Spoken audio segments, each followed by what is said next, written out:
That was so awesome, Anne. Thanks so much. All right, let me pull up my presentation here.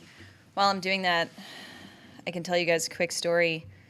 It's so crazy, right, thinking about all of the sexism that used to be in these workplaces like you're talking about with the Mad Men stuff. And I was talking about that with another woman who does game development out in LA. We were talking about sexism. And she was like, oh, yeah, and it's really recent. And I was like, oh, yeah, what do you mean? And she said, so she worked in the Bush White House, and it was a requirement that all women wear skirts, even then, right? Okay. And I think Trump has put this back in place. Wasn't the case with Obama. And she told me a story about how one day, this was like 2004, she went to work, and her boss, who was like the director of communications in the White House, called her into his office because he thought her skirt might be a little bit too short, and he was having a meeting with someone else, and he measured with his hand how many fingers her skirt was, and determined it was too short, while his male colleague sort of is like laughing in the background, and she had to go home and change. She told me this story, and my mind was just blown. I was like, oh my God, right? It sounds like something completely out of Mad Men, right? But no, it was like 10 years ago. So it's really important, right, to remember like how far we've come, but how like that stuff still holds on in certain ways. Anyways, gaming.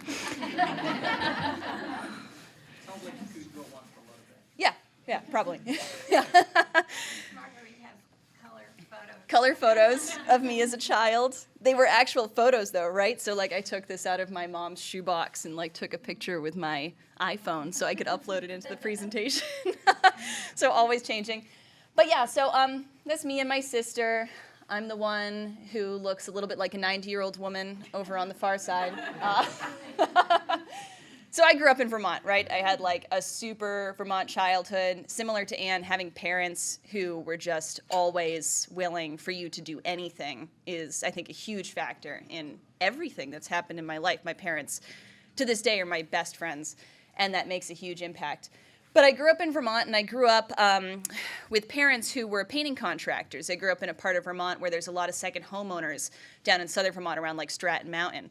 And in that part of the state, you learn really fast that if you want to live in the state, you pretty much have to be rich enough to have a second home, or you have to do things for the people who are rich enough to have a second home, right? Like be a painter. And that's literally pretty much the entire economy in huge parts of the state. So I grew up around that.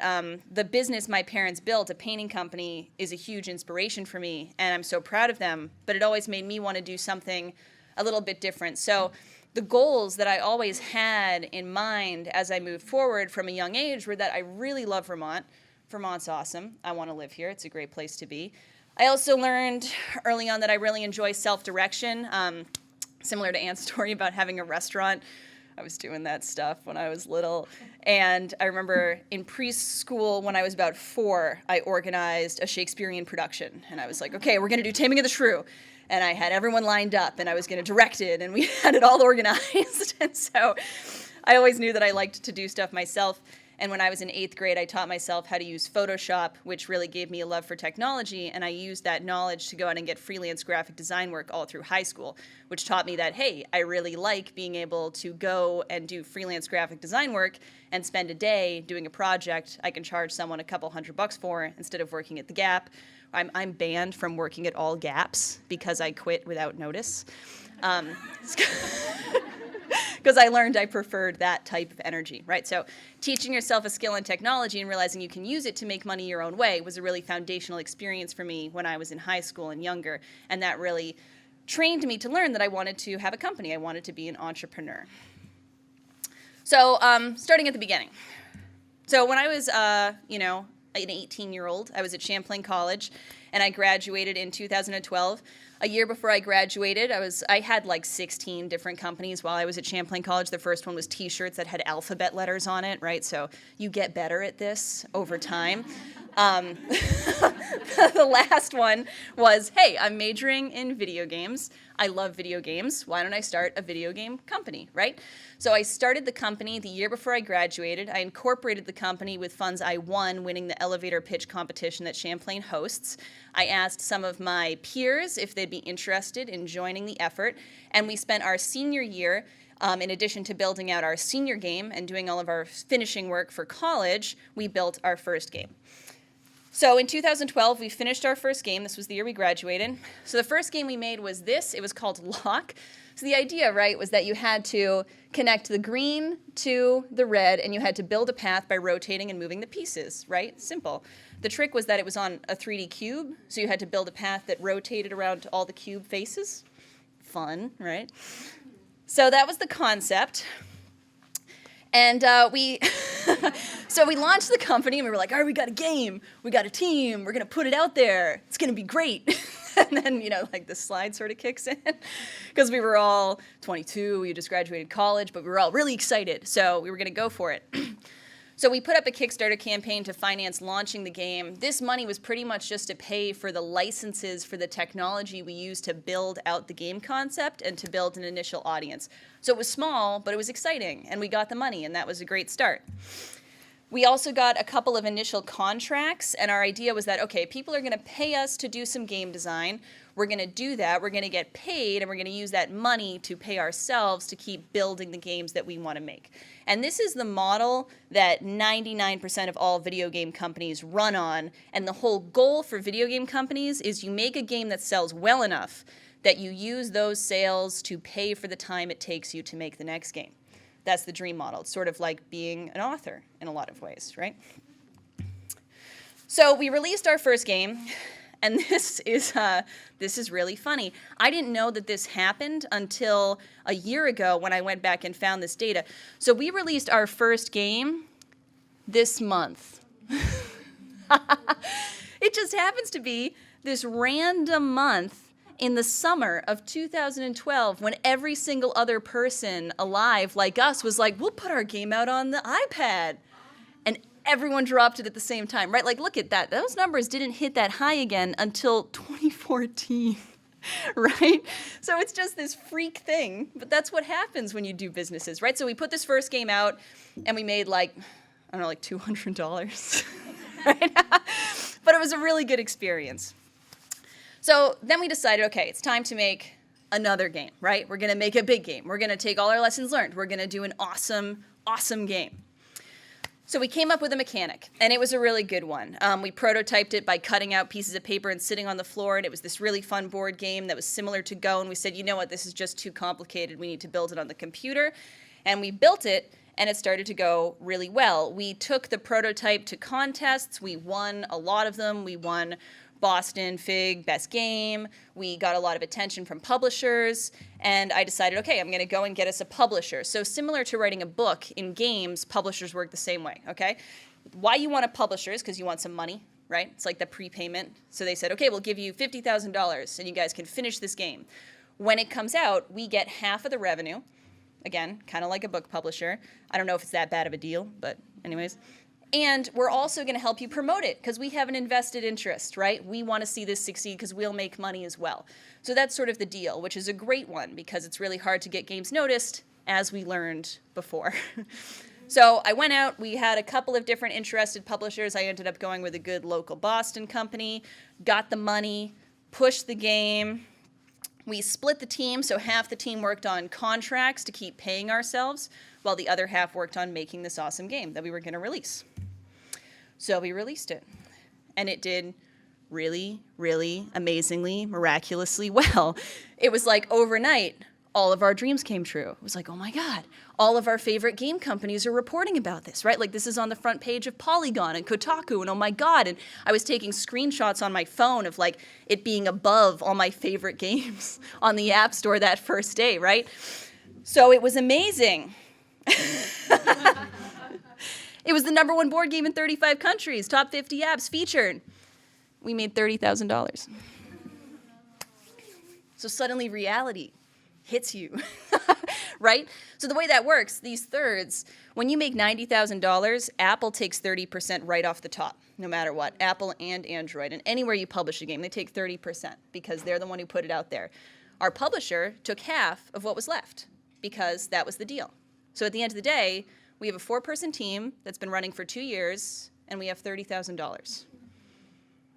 So you start to sort of panic a little bit, right? So I had planned, okay, if we don't have game sales, we'll have a backup contract, right? I had spent 8 months building networking resources to get a really good backup contract that could fill in if the sales tanked, because I'm a planner, and I was planning for the worst case scenario, okay? So the woman said, okay, great, I've worked on this for 6 months, the contract is ready, it's signed, tomorrow I'll send you my countersignature. And then it was next week, and then it was 2 weeks from now, and then it was never. So both the backup plans fall through completely. And this is the moment where I end up curled up on my floor in front of my fireplace, sobbing. Oh my God, I failed. Everything is terrible, right? Completely hysterical because this is so crushing, right? All my plans. And then, you know, you remember some quotes from people, right? So this is one of the things about games. CEO of Supercell. Supercell is the company that makes Clash of Clans. Who knows that game? Clash of Clans makes $10 million a day, all right? And he says, whoever says, I always knew this was going to be a hit, they're lying. He doesn't know. If he doesn't know, no one knows, right? So the uncertainty of this industry suddenly hit home for us, and we were like, oh my God, what do we do? So we pivoted. It all started with me calling my dad, which was when I was curled up on the floor, right? So I'm curled up on the floor, and I'm like, everything's falling through, oh my God. And I call my dad, and I'm like, Dad, it didn't work. And my dad's like, what are you talking about? And I'm like, oh, we don't have any money. And Dad's like, why don't you just go make some sales? I was like, oh, right, okay. So that's what I did. And I also got another really valuable piece of advice at this point, and I talked to Dave Finney, who was the president of Champlain before this most recent president. And this was a couple months later, and I'd followed my dad's advice, and I'll go through that, but stuff had started to come together again. And I told him, like, Dave, it's really exciting. Like, I have salaries for my employees, and, like, it's going well. And he was just totally, like, nonplussed. And he was like, yeah, well, it's not a business without expenses. And I was like, oh, my God, right. Like, I haven't really been running a business. I've just been trying to do something, right? Like, it wasn't a business because we didn't have expenses to meet every month. And, like, you have to treat it that seriously, and you have to value your time that much in order to move it forward in a way that matters. So I hit the ground running after that phone call with my dad with a 2-part plan. First, I was going to do what my dad said. I was going to increase sales to expand our revenue. And second, I was going to write up an investment plan to get outside investment, which we had never done, in order to fuel the company and see what that would take. The pitch to investors was going to be, we know what it takes to hit the top charts. We just didn't have a modern monetization strategy. We'll do better monetization. We'll hit the top charts again. We'll roll this thing forward. And they both worked. Sales started increasing. I was able to triple our sales within a month. After that horrible pitfall, I told my employees to go on unemployment insurance for 1 month, and the next month we had quadruple the clients. We also got a term sheet from investors within a 3-month period from that panic attack on the floor. So anything is possible. We also got some clarity by one of our founding team members leaving, which I think can be a really important point for a company.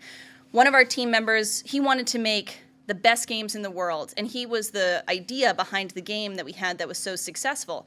But all he wanted to do every day was make games, and all I wanted to do every day was make a business. And those were 2 different ideas. And so he left to make games every day. And when he left, we were able to make a business. And so having that amicable, okay, we have different goals, let's split up, was actually just a huge building block for our company to move forward from. So although it might feel like a loss, at the time I was like, God, have I served him wrong? But no, it was really important, and everyone's goals were met better. So within 30 days, our revenues were up, and our revenues were up so high that we decided to pass on the investment because we just didn't need it anymore, which led to GameTheory. So GameTheory is the company that I rebranded after this experience with our hit game. GameTheory is all about taking what makes game design so cool and bringing it into outside industries. So our current tagline is, we solve the world's problems with games. And this really resulted from a Red Sea Blue Ocean crisis. Is anyone familiar with this business term? So we were in the reddest ocean possible, which is independent game development, right? So the red ocean is where everyone's in there trying to do the same thing, and you're all ripping each other apart because you all want the same end goal, right? And games, we all want the hit game. We all want it to succeed. We're all trying to do the same thing. It was super tight, and it makes it crazy, like you saw with some of those numbers. And that's the experience that everyone has in that industry. And I realized that when I talked to video games about people who didn't make video games, they would just light up. They were like, whoa, you make video games? Wait a second. That's so cool. Tell me about that. And I was like, oh my God, wait a second. Like, all these people who don't make video games are so excited to hear about them and learn about them and have that experience. So if literally every other industry besides entertainment video games wants them, why don't I bring it to them? Right? So that was the pivot we made. I said, okay, I'm not going to sell video games for entertainment. I'm going to sell video games to the industries that need it the most, right? The industries that need to engage people better and have more fun and need to meet needs in a way that's more compelling and exciting for people than they currently are. And that was, I figured all that out with one plane ride and a notebook. There's a really good book called Zag, which talks about rebranding companies. I read through that on the plane, and then I rebranded the company, and then I got home and made a new website. That was called GameTheory. So after I rebranded, we had 2 straight years of doubled revenue, which was really exciting. Blue Ocean is great. And we have a bigger team. We expanded the team from 3 at that point after our 4th founder left. We have over 10 employees now. We were in San Francisco, New York. My employees have a habit of getting tattoos when I take them places, and they're all babies. So I'm like, yeah. And we all have a good time. I'm really excited about what we've been able to build. This is from our VR game jam that we had just this past weekend. We invited a whole bunch of local game developers to come in and spend 48 hours making a virtual reality game. It was our first virtual reality game. It was really fun. Hopefully we're going to demo some of them this Thursday at VCET. So it's just really exciting to have a team that's come together, many of them women in technology. Over half of our staff now is non-binary or female identifying, which is really, really exciting and rewarding for me personally. So 2017, right? Always evolving. Same as Anne, right? Fact that we could pivot out of entertainment games, you have to pivot constantly. You can never be afraid to look at what you're doing and say, oh my God, it's not working. Change it, shift it. So our current challenges, right? Contracting and sales sucks. Oh my God, it sucks so much. It's so hard to get people to give you money to build stuff, right? Like we do a good job and we do it well, but it's kind of a pain. And so we need to evolve. We need to evolve to make that easier. We need to shift. Also, stuff just happens sometimes, right? One of our biggest clients this year had another contractor screw up a $3 million project, so they had to just cancel our contract, even though they love working with us. You can't predict that stuff. You can't prevent that, right? Stuff just happens. So these are the challenges that we have to learn how to deal with and we have to pivot our business around. Also, I'm only one person going out there and making the sales, so we need to come up with some evolving systems around this. So the evolutions that I'm focusing on this year are an improved pipeline and flow for sales, and I'm also going to focus the company around a couple of products that we can own to shift that sales cycle from just selling service to having a product that we can own that can produce revenue on its own. Nothing revolutionary, but it's important for us. So supporting female founders, right? Why we're here. Just a couple of thoughts on how we can do this better. First is investment, right? So like Ann said, just give women money. It's pretty straightforward. Like, they'll do cool stuff with it.